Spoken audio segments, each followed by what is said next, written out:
Lama tak terdengar kabarnya, aktris Kalina Oktarani kini banting setir menekuni dunia bisnis. Mantan istri Deddy Corbuzier itu kini tengah disibukkan dengan kegiatan barunya berjualan es teler. Belum lama ini, Kalina Oktarani telah membuka gerai es telernya yang berlokasi di Pamulang, Tangerang Selatan. Diakui bintang film teman tidur itu, dirinya tidak gengsi meski kini harus berjualan kaki lima. Kita berjualan halal. Ngapain malu juga? Secara aku nggak minta ke orang, nggak menadahkan tangan ke orang.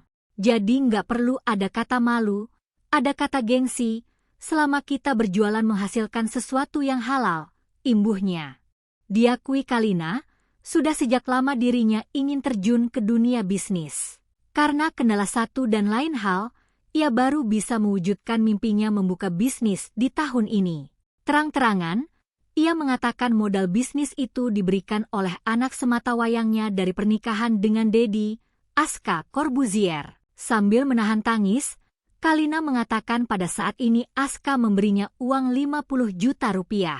Ia terharu lantaran putranya yang baru berusia 19 tahun itu sudah bisa memberikan uang senilai 50 juta rupiah kepada dirinya.